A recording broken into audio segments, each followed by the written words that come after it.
دیتے ہیں تو کئی دفعہ ہمارا بدن جو ہے وہ رکاوٹ بنتا ہے، تو ہمیں اپنے اندر سے اپنی مرضی کو خدا کی مرضی کے تابع کرنے میں کئی دفعہ مشکلات کا سامنا آتا ہے، اور بائبل مقدس اس کو بہت واضح سے بتا چکی ہے۔ خدا یسوع مسیح ایک بڑی سادہ تمثیل میں بتا چکے ہیں کہ ایک بیج بونے والا نکلا اور نجات کا بیج بو رہا تھا، خوشخبری کا بیج بو رہا تھا، راہ کے کنارے گرا، اور پھر کلام مقدس میں لکھا ہے کچھ پتھریلی زمین میں گرا۔ اور پتھریلی زمین ایک ایسی زمین ہے جس کے بارے میں آج آپ سے بات کر رہا ہوں اور کرنے والا ہوں، کہ دراصل یہ وہ زمین ہے جس کے اندر پتھر ہیں، اور وہ پتھر کلام کو قبول کرنے میں تو رکاوٹ نہیں بنتے۔ میں چاہتا ہوں میرے ساتھ کلام مقدس کو کھولیں، اس کو بائبل مقدس میں اوپر سے پڑھتے ہیں۔ آپ میرے ساتھ یہ جو تمثیل ہے یہ تینوں اناجیل کے اندر ہے، متی، مرکس، لوکا کے اندر، لیکن میں لوکا کی انجیل کو میں لے لیتا ہوں۔ لوکا کی انجیل کے 8ویں باب کے اندر آپ آئیے، لوکا کی انجیل کا 8واں باب اور اس کی 6 آیت میں لکھا ہے، اور کچھ چٹان پر گرا اور اگ کر سوکھ گیا، اس لیے کہ اس کو تری نہ پہنچی۔ اور یسوع مسیح اس کی تشریح بتاتے ہیں 13ویں آیت میں اسی باب کی، کیونکہ انہوں نے پوچھا نا کہ ہمیں بتاؤ کہ اس کا کیا مطلب ہے۔ اور چٹان پر کہ وہ ہیں جو سن کر کلام کو خوشی سے قبول کر لیتے ہیں، لیکن جڑ نہیں رکھتے، مگر کچھ عرصہ تک ایمان رکھ کر آزمائش کے وقت پھر جاتے ہیں۔ تو جب کلام کو قبول کیا، خوشی سے کلام اگایا، مگر جب آزمائش آئی، متی کی انجیل میں لکھا جب دکھ آیا، جب مصیبت آئی، اس کے لیے آزمائش، اس کے لیے دکھ اور مصیبت استعمال ہوئی ہے۔ جب بھی میں اور آپ خدا کے کلام پر عمل کریں گے تو دکھ، مصیبت اور آزمائش طے ہے۔ آپ یہ نہیں کہہ سکتے کہ آپ خدا کے کلام پر درستی سے چلنا چاہتے ہیں لیکن اس کے اندر رکاوٹ نہیں ہے، چاہے آپ کو باہر سے رکاوٹ پڑے یا آپ کا اپنا بدن رکاوٹ بنے، آپ کو اس کلام کے لیے دکھ میں سے ضرور گزرنا پڑے گا، یہ طے ہے۔ یہ نہیں ہو سکتا، کیونکہ خدا کی مرضی وہ نہیں ہے جو میری مرضی ہے۔ میرا جسم اور خدا اکٹھے نہیں ہیں۔ جو کچھ جسم چاہتا ہے، آپ دنیا میں معاشرے میں سن رہے ہیں کہ جسم آزادی چاہتا ہے، اور بہت ساری جگہوں پر، یورپ میں اور دنیا کے بہت بڑے علاقوں میں وہ آزادی انسانوں نے حاصل کر لی ہے، لیگلی طور پر ان کو حق مل گیا ہے۔ تو کیوں انہوں نے یہ کیا ہے؟ اس لیے کہ شاید کلام کے اندر کا جو ڈسپلن تھا ان کی زندگی کا، وہ اس کا بوجھ اٹھانے کے لیے تیار نہیں تھے، اور وہ اس کو آزادی کا نام دے کر حاصل کرنا چاہ رہے تھے، اور کافی کامیاب بھی ہو گئے۔ لیکن کیا ان کو خوشی مل گئی ہے؟ کیا وہ بڑے اس میں مسرور ہیں؟ نو، اٹ از ناٹ پاسبل کہ آپ خدا کی مرضی کے خلاف جئیں اور کہیں میں بڑا خوش ہوں۔ وہ ٹیمپریریلی خوشی ہے، بہت تھوڑے عرصے کی خوشی ہے، کیونکہ وہ گناہ کی خوشی ہے، اور گناہ کی خوشی بہت تھوڑے عرصے کے لیے ہوتی ہے، چھوٹے پیریڈ کے لیے ہوتی ہے۔ تو اس لیے میرے عزیزو، جب ہم خدا کے کلام کو قبول کرتے ہیں تو اپنے اندر سے اپنے آپ کو تیار کرنا بڑا ضروری ہے۔ آپ اپنے بارے میں سوچیں کہ کیا یہ جو کلام میں نے قبول کیا، جو سنا ہے، کیا اس کو ماننے کے لیے میں فلی طور پر تیار ہوں؟ اگر میں فلی طور پر تیار ہوں تو پھر میں اس بیج کے اگاؤ میں کوئی مدد کر سکوں گا۔ لیکن اگر میں اس کو اپنے پورے دل سے کلام کو قبول نہیں کر پا رہا، یا میں اس کلام پر عمل کرنے کے لیے پورے طور پر تیار نہیں ہوں خود، کہ میں نے اس کو پورے طور پر ماننا ہے، تو یہ جو میرا کہنا ہے یہ پتھروں کی طرح اس بیج کو دبا لے گا۔ جیسی آزمائش آئے گی، لازمی بات ہے کہ وہ لوگ واپس چلے جائیں گے، پھر جائیں گے اس کلام سے۔ اسی لیے بہت سارے لوگ جب شروع کرتے ہیں تو وہ شروع بہت سٹرونگ کرتے ہیں، ان میں شروع میں کوئی گڑبڑ نہیں ہوتی، لیکن کچھ عرصہ کے بعد وہ فیل کرتے ہیں کہ اس کلام پر عمل کرنا بہت مشکل ہے۔ تو یہ کیوں ہوا ہے؟ ان کو یہ مشکل کیوں لگ رہی ہے؟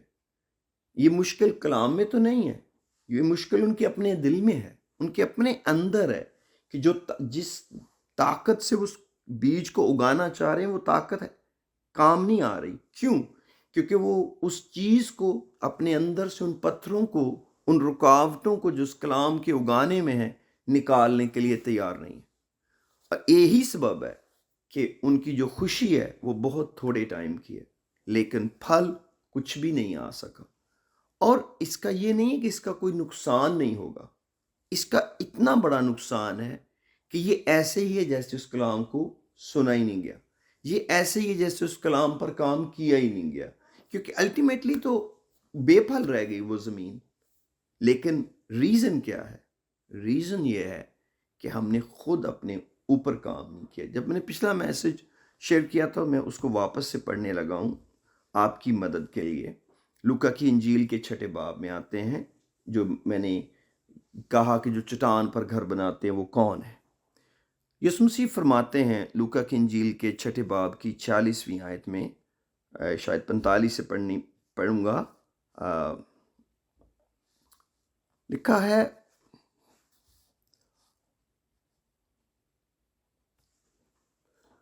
لوکا کی انجیل کا 6 باب اس کی 45ویں آیت 45th ورس ہے، اچھا آدمی اپنے دل کے اچھے خزانے سے اچھی چیزیں نکالتا ہے، اور برا آدمی برے خزانہ سے بری چیزیں نکالتا ہے، کیونکہ جو دل میں بھرا ہے وہی اس کے منہ پر آتا ہے۔ جب تم میرے کہنے پر عمل نہیں کرتے تو کیوں مجھے خداوند خداوند کہتے ہو؟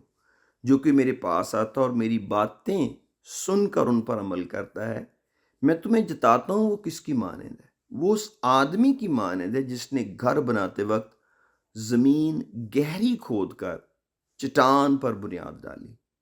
جب طوفان آیا اور سیلاب اس گھر سے ٹکرایا تو اسے ہلا نہ سکا، کیونکہ وہ مضبوط بنا ہوا تھا۔ لیکن جو سن کر عمل میں نہیں لاتا وہ اس آدمی کی مانند ہے جس نے زمین پر گھر کو بے بنیاد بنایا۔ جب سیلاب اس پر زور سے آیا تو وہ فی الفور گر پڑا اور وہ گھر بالکل برباد ہوا۔ کیوں؟ ریزن بتائی گئی ہے کہ جس نے سنا اس نے زمین کو گہرے کھودا۔ تو اس کا مطلب ہے کہ وہ چٹان ڈھونڈ رہا تھا۔ تو جو چٹان تھی اس کے اندر رکاوٹ کون تھا؟ اس کا اپنا بدن۔ وہ اپنے آپ کو ہٹا رہا تھا اپنے راستے سے، تاکہ عین خدا کے کلام کے پاس جائے کہ خدا کا کلام مجھے کیا کہتا ہے۔ لیکن ایک دوسرا شخص ہے جس نے کلام کو سنا اور گھر بنا دیا جلدی سے۔ بنیاد نہیں، بنیاد کون تھا؟ یسوع مسیح۔ لیکن وہ کہاں چھپا ہوا تھا؟ ریت کے نیچے۔ میری مرضی کے نیچے خدا کی مرضی ہے۔ اگر میری مرضی نہیں ہٹے گی تو خدا کی مرضی پوری نہیں ہو سکے گی۔ میری اور خدا کی مرضی اکٹھے نہیں چل سکتے۔ تو مجھے اپنی مرضی کو ہٹانا ہے جو نظر آ رہا ہے، جو میرا بدن کہہ رہا ہے۔ نہیں، مجھے وہ چاہیے جو خدا چاہ رہا ہے، خدا کہہ رہا ہے۔ تو جب ایک شخص نے اس چٹان پر گھر بنایا تو کلام کہتا ہے یہ وہ کون تھا جو میرا کلام سن کر اس پر عمل کرتا ہے۔ سمپل سی بات ہے، کلام سن کر عمل کرتا ہے، لیکن اس عمل کے کرنے میں رکاوٹ پھر کون تھا؟ کیوں نہیں ہر بندہ عمل کر رہا؟ جب کوئی شخص کلام سنتا ہے، آپ یہ کلام سن رہے ہیں، کوئی توبہ کا کلام سنتا ہے تو وہ توبہ کیوں نہیں کر رہا؟ کون روک رہا ہے اس کلام توبہ کرنے میں؟ کون آدمی اس کے پاس بیٹھا ہوا ہے؟ جو شخص کلام سن رہا ہے اس کے پاس کون ہے جو اس کو روک رہا ہے؟ کوئی کندھا تو نہیں پکڑ کے بیٹھا ہوا۔ وہ اپنے اندر ہی کویشچن کر رہا ہے کہ نہ میں توبہ کل کروں گا، نہ ابھی ٹائم صحیح نہیں، ابھی میں ایک دو ضروری کام ہے تو میں ابھی نہیں توبہ کروں گا۔ تو اس کا کیا مطلب ہے کہ کون چٹان پر جانے سے اس کو روک رہا ہے؟ کون اس کو چٹان پر گھر بنانے سے روک رہا ہے؟ کوئی بھی نہیں اس کی سوا، وہ خود ہے۔ لیکن اگر وہ اسی وقت نجات پانے میں کامیاب ہو جائے جب اس نے کلام سنا، تو جو آنے والے طوفان ہیں وہ اس گھر کو گرا نہیں سکیں گے، کیونکہ طوفانوں نے تو آنا ہے۔ یسوع مسیح نے کہا ہے تم دنیا میں مصیبت اٹھاؤ گے، وہ لکھا ہے ضرور اٹھاؤ گے، مصیبت تو تم پر ضرور آئے گی، لیکن میں تمہیں اپنا اطمینان دیتا ہوں۔ تو اگر کوئی ایماندار یہ کہتا ہے کہ میں خدا کے ساتھ چل کر میرے اوپر مصیبتیں نہیں آئیں گی، تو یہ تو بائبل کی تعلیم ہے ہی نہیں۔ بالکل بھی نہیں ہے. صرف تعلیم یہ ہے کہ میں تمہیں کبھی تنہا نہیں چھوڑوں گا, میں کبھی تم سے دستبردار نہیں ہوں گا, میں اب سے لے کے اب تک ہمیشہ تمہارے ساتھ ہوں. داؤد کہتے ہیں خواہ موت کی سایہ کی وادی میں سے بھی میرا گزرو, میں کسی بلا سے نہیں ڈروں گا کہ تو میرے ساتھ ہے. تو جو ریئل کہانی ہے وہ خدا کو ساتھ رکھنا ہے. تو خدا کب ساتھ ہے؟ جب ہم خدا کے ساتھ ہیں. خدا تو ہر جگہ موجود ہے, ہم طے کر چکے ہیں, بائبل طے کر چکی ہے. ہم اس کو کیوں نہیں محسوس کر رہے؟ کیونکہ میں خدا کے ساتھ نہیں ہوں. خدا تمہارے ساتھ ہے. بائبل کہتی ہے جب تک تم, اس وقت مجھے حوالہ یاد نہیں میں, لیکن میں آپ کو دے سکتا ہوں کہ خدا تمہارے ساتھ ہے جب تک تم اس کے ساتھ ہو. جب کوئی شخص خدا کا ہاتھ چھوڑ دے گا تو خدا کو وہ لوز کر رہا ہے. تو خدا تو کہیں نہیں جا رہا, خدا تو پہلے بھی وہیں تھا, اب بھی وہیں ہے. جب گناہ ہوا آدم ہوا سے تو آدم اور ہوا چھپ رہے تھے, خدا تو نہیں چھپ رہا تھا ان سے کہ خدا پاک ہے جو چھپ رہا تھا. نو, خدا تو وہیں تھا, مگر وہ دونوں میاں بیوی چھپ رہے تھے پتوں میں. ایسے ہی ہماری زندگی ہے میرے عزیزوں, لیکن ہمیں کلام کو اپنے دل کے اندر محفوظ کرنا ہے اور اپنے دل کو خالی کرنا ہے خدا کے لیے. جب ہمارا دل خالی ہوگا تو پھر خدا کو اندر آنے کی جگہ ملے گی. میرے سارے پلان, میری ساری عادتیں, میرے سارے فیصلے الگ رہ گئے. خدا کا کلام کیا کہہ رہا ہے؟ مجھے اس کلام کو عزت دینی, اور جب میں اس کو تھینک یو. تو دوسرا تواریخ جی 15 باب اور دوسری آیت لکھا ہے. جی تھینک یو بردر. دوسرا تواریخ 15 باب کی دوسری آیت میں لکھا ہے, پریز دی لارڈ, ہاللیلویا, خداوند.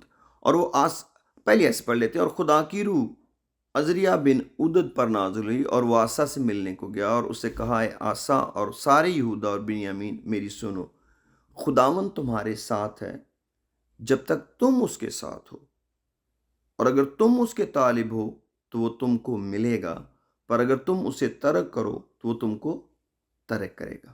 تو یہ خدا کا ڈیسیشن ہے. تو میرے عزیزو, ہمیں خدا کے لوگ ہوتے ہوئے جب ہم خدا کا کلام سنتے ہیں تو ہمیں عقل مند بننا ہے, عقل مندوں کی طرح سننا ہے, تاکہ ہمیں اس کا بڑا اجر ہمیشہ کی زندگی ملے. اور نہ صرف کہ ہمیں ہمیشہ کی زندگی ملے, اس زمین پر آنے والے طوفانوں کے اندر بھی ہم قائم رہ سکیں. آپ کو اور مجھے سب کچھ آسمان پر ہی نہیں ملے گا, ایک بڑی فتح ہم کو زمین پر دینے کا وعدہ خداوند نے کیا ہے. خوشی, تسلی, اطمینان, برکت, بحالی, شفا, یہ خداوند نے زمین پر دینے کے وعدے ہم سے کیے ہیں. نہ صرف کہ ہم آسمان پر ہی خوشی منائیں گے, خدا ہمیں زمین پر بھی فتح بخشنے کا وعدہ کر چکا ہے. لیکن اس کا بہت بڑا اختیار میرے اور آپ کے اپنے پاس ہے کہ ہم زندگی میں خدا کے کلام کو کہاں رکھتے ہیں. نہ صرف کہ خوشخبری کا کلام وہ شروع ہے کہ ہم نے خوشخبری کے کلام کو سچائی سے جاننا ہے, یا خدا کو سچائی سے جاننا ہے. جیسے میں نے خدا کے بارے میں چند باتیں کی ہیں, بہت اچھی بات ہے, اچھی بگننگ ہونی چاہیے, مگر مت خیال کریں کہ ہم ان آیتوں کی میں سے کسی آیت کو جان بوجھ کر اگنور کر کے, یا ڈسٹارٹ کر کے, یا اس کو ٹوسٹ کر کے, یا اس کو چینج کر کے ہم ہمیشہ کی زندگی میں چلے جائیں گے. کسی بھی شخص کے اندر یہ طاقت نہیں کہ اس کے ایک شوشے کو بھی بدل سکے. ایک شوشہ بھی اس کا بدلا نہیں جا سکتا. اور گریک میں شاید اس شوشے کو, اس کا بہت چھوٹا سا حصہ سمجھا جاتا ہے, جیسے پیش یا زبر یا زیر, ایسے اس کو سمجھا جاتا ہے. تو اس کو بھی ہم بدل نہیں سکتے یا چھوڑ نہیں سکتے. تو کس قدر یہ کلام ہمارے لیے بائنڈنگ ہے. تو خداوند کے کلام کو اسی طور سے لینا اور اس کو محفوظ کرنا بڑا ضروری ہے. لاسٹ میں ایک چھوٹی سی کہانی, ایک خدا کے خادم نے کلام کی ایک بات یعقوب کے تعلق سے بتائی, اور میں شیئر کر کے اینڈ اپ کروں گا. عبرانیوں 12 باب کے اندر لکھا ہے کہ کوئی شخص جو ہے وہ عیساؤ کی طرح بے دین نہ ہو, جس نے ایک وقت کے کھانے کے عوض اپنے پلوٹے ہونے کا حق بیچ ڈالا. آپ جانتے ہیں عبرانیوں 12 باب کی آپ 15ویں آیت سے 17ویں آیت تک پڑھیں گے تو ان آیتوں میں اس کا واضح ہمیں ذکر ملتا ہے. اور اسپیشلی عیساؤ کا جو یعقوب کا بڑا بھائی تھا اور اس کو بھوک لگی اور اس نے اپنے پلوٹھیوں نے کہا کہ اپنے بھائی کے ہاتھ بیچا یعقوب اور اس نے کھانا کھا لیا. لیکن کلام اس کو بے دین کہتا ہے، لیکن بائبل اس کو پروفین لکھتی ہے انگلش میں.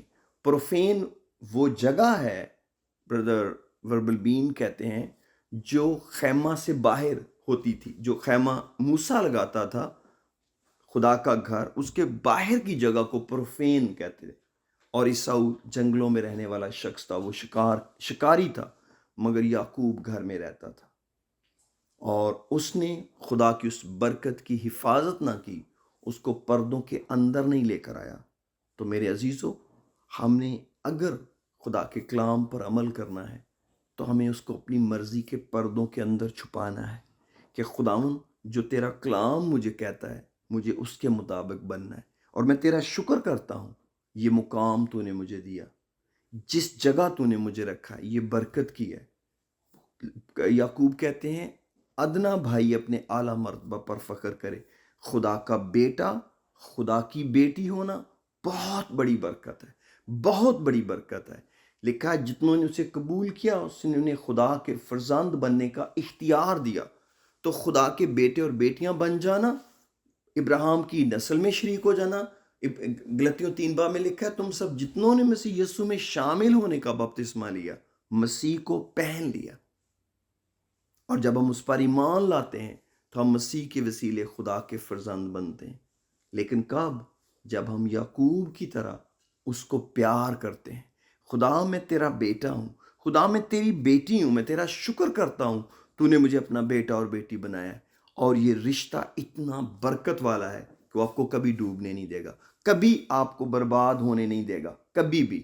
خدا نے ایک خاندان سے پیار کیا، ایک بندے نوح سے پیار کیا، اور تقریباً 120 سال تک خدا انتظار کرتا رہا اس کشتی کے بننے کا اور لوگوں کی نجات کا، اور اس نے اس خاندان کو بچا لیا. نہ خدا آپ کو ڈوبنے دے گا، نہ مجھے، نہ کسی ایماندار کو، اگر ہم ان کلام کی باتوں کو پیار کریں یعقوب کی طرح.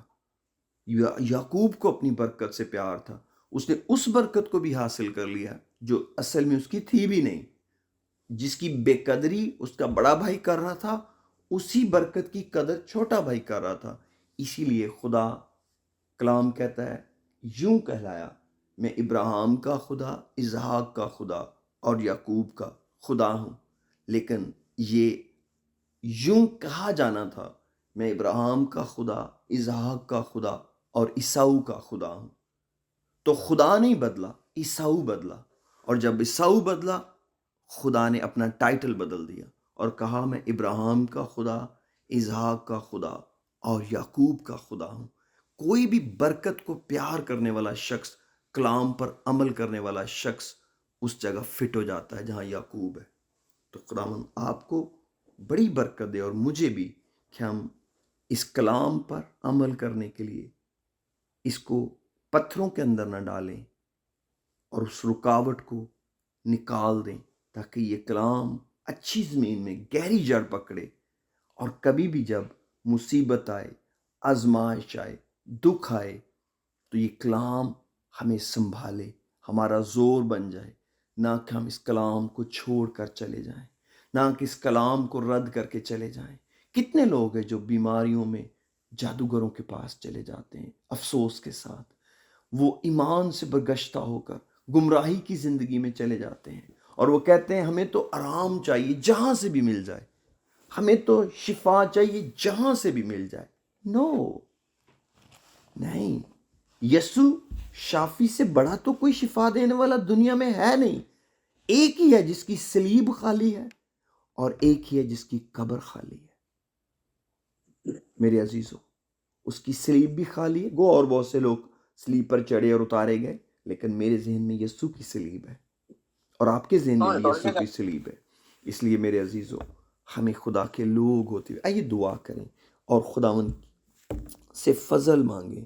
خداوند مجھے جو چھڑانے والا زندہ ہے اس کی بڑی قدرت کے لیے اس کا شکریہ بجا لائیں گے، اس کے رحم کے لیے، اس کے ترس کے لیے، اس کے پیار کے لیے۔ ہاللویا۔